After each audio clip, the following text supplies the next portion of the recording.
तो किरीट सोमय्या एवढे मोठे मोठे हातोडे घेऊन फिरत होता, त्याला हे काम द्या शोधायला काय काय पेपर नाही आहेत ते, त्याला सध्या काय काम नाहीये.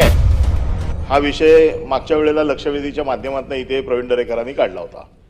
त्यावेळेला देखील हेच उत्तर दिलं गेलं तर कोणाला सोडणार नाही, धनदांडगे असतील कोणी असतील तरी आम्ही त्यांना सोडणार नाही आणि आम्हाला माहिती आहे की तुम्ही काय करणार पण नाही. तरी देखील आज ही लक्षवेधी आलेली आहे.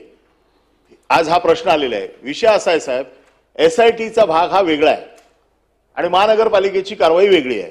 SIT काय बघते, याच्यात झालेली फॉर्जरी, याच्यात जी बनावट कागदपत्र झालेली आहे ती तुम्ही मान्य केलेली आहे, त्याचा SIT चौकशी चालू आहे. त्याला IPCच्या खाली जो काय त्याला काय त्याची कारवाई होईल ती होईल, कोण अटक होतील ते होतील.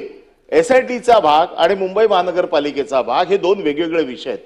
प्रवीण दरेकरांची मागणी अशी आहे की जे लोक SIT मध्ये ज्यांची तुम्ही चौकशी करताय, तुम्ही हे मान्य केलंय की इथे फॉर्जरी झाली आहे, इथे बनावट नकाशे तयार झालेले आहेत, 1960च्या अगोदरचे पुरावे झाले आहेत, हे सगळं तुम्ही मान्य केलेलं आहे. त्याच्यामुळे त्यांच्यावरती फक्त चार्ज फ्रेम करायचं आहे आणि त्यांच्यावरती कारवाई करायची आहे. हे SITचं काम आहे. SIT काय शोधते की कोण कोण ह्याच्यामध्ये आहे.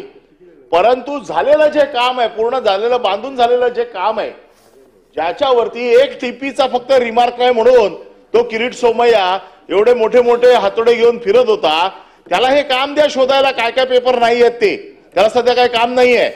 आणि महत्वाचा विषय असा आहे की प्रवीण दरेकरांचा स्पेसिफिक प्रश्न आहे की तुम्ही ज्यांना प्रोटेक्शन नाही हायकोर्टाचं ते तर आज इलिगल ठरलेलेच आहेत, कारण तुम्हीच मान्य केलेलं आहे की त्याचा रिपोर्ट खोटा आहे म्हणून.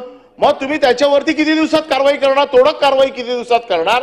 SITचं काम वेगळं आहे, ते त्यांना शिक्षा देतील IPC मध्ये, परंतु तोडक कारवाई किती दिवसात करणार त्याचा टाइम बाउंड. आणि हे जे तुम्ही सांगितलं ना, परिमंडळ 3, परिमंडळ 4, परिमंडळ 5, हे उपायुक्त कोण आहेत, मग आम्ही त्यांचा मागचा रेकॉर्ड पण काढतो.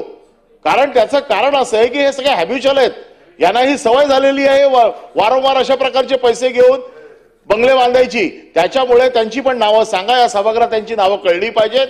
त्यांच्यावरती किती दिवसात हे तुम्ही कारवाई केलेले छोटे छोटे लोक आहेत, हे छोटे लोक आहेत फार. तुम्ही मोठ्या माशांना पकडा त्याच्यामध्ये, तर ते कोण उपायुक्त आहेत त्यांची नावं सांगा आणि तुम्ही किती दिवसात कारवाई करणार आहेत ते सांगा. सभापती महोदय, 320 मिळकतीला आपल्याला तोडायचं आहे जे त्या ठिकाणी झालंय.